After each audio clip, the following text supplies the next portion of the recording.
Saat ini kami juga sudah terhubung bersama dengan Kasih Operasi SAR Padang, Bapak Henry. Selamat pagi, Pak Henry. Selamat pagi, Ibu. Iya, boleh diupdate untuk pencarian atau evakuasi pagi hari ini, Pak? Oke, untuk kita fokus pada pencarian hari ini satu orang korban dari 75 orang yang datanya masuk kemarin sama kita. Untuk satu orang ini, apakah titiknya sudah diketahui keberadaannya? Untuk titik keberadaannya kemungkinan ada beberapa tim yang kita arahkan nanti ke daerah tersebut, setidaknya di Tugu Abel, di Taman Deluit dan beberapa tempat lainnya. Oke, boleh diperbaharui Pak, jadi total korban pendaki yang meninggal hingga saat ini berapa jumlahnya? Dari hari pertama tanggal 3 kemarin operasi SAR, untuk korban yang meninggal sudah kita evakuasi ke rumah sakit Mamutra sebanyak 22 orang. 22 orang totalnya. Kemarin itu juga ada penambahan untuk identifikasi, jadi total berapa jenazah yang sudah teridentifikasi, Pak? Untuk sementara baru 16 yang kita dapat informasi dari tim DPI, sementara sisanya nanti menunggu itu informasi.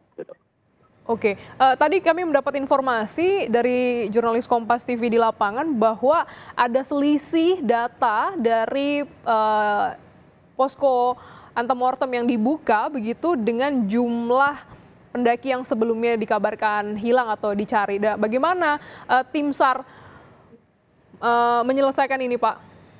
Jadi di sini di posko utama kita membuat himbauan kepada masyarakat bagi sanak saudaranya atau anak-anaknya yang merasa melakukan kegiatan pada hari kejadian, silakan melapor ke posko utama di kantor Wali Nagari Batu Pulano. Untuk posko kita 24 jam personil kita ada. Seperti itu. Oke, jadi betul ada selisih data Pak untuk data yang pertama dimiliki oleh tim SAR dengan data yang dilaporkan oleh pihak keluarga? Sementara yang di posko tidak ada, mungkin di rumah sakit ada, tapi kita akan himbauan lagi kepada masyarakat kalau seandainya ada dari pihak keluarga yang merasa kehilangan saudaranya, dipersilakan melapor ke posko kami di posko utama. Oke, kita tahu bahwa medannya cukup berat, ada juga kendala cuaca, medan yang terjal begitu Pak. Untuk pencarian evakuasi satu korban ini, apakah juga tim SAR akan kembali menyisir kawasan Gunung Merapi untuk memastikan tidak ada lagi pendaki yang masih berada di Gunung Merapi? Untuk perencanaan hari ini kita menurunkan sekitar kurang lebih 50 personil yang akan melakukan penyisiran di penyapuan di daerah-daerah yang kita curigai. Karena untuk penyapuan dari daerah-daerah yang kita curigai ini kita harus berdasarkan arah angin, karena pada saat pencarian dan pada saat evakuasi tim kita terkendala dengan erupsi Gunung Merapi yang 1 kali 15 menit dia mengeluarkan debu. Dan jarak pandang pun, estimasi jarak pun cuma 1 meter buat teman-teman kita di lapangan. Baik, jadi ini yang juga menjadi kendala bagaimana aktivitas Gunung Merapi. Untuk pagi hari ini bagaimana? Apakah masih erupsi, Pak?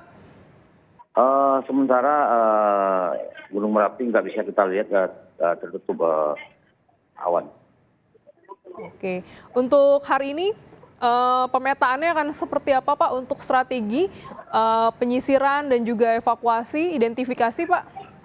Untuk sistem evakuasi kita gunakan nanti sistem estafet nanti. Jadi ada dari 3 suruh yang melakukan penyisiran, pencarian, dan 2 suruh lagi untuk siap melakukan evakuasi.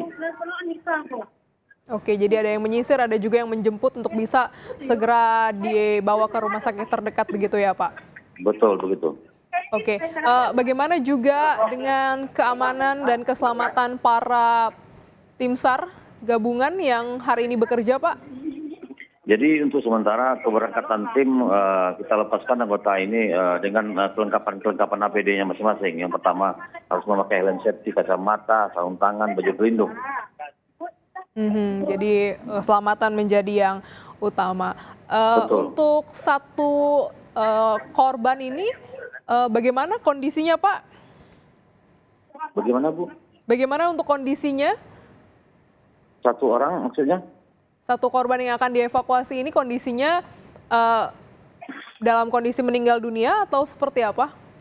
Untuk kondisinya kita belum tahu karena belum ada.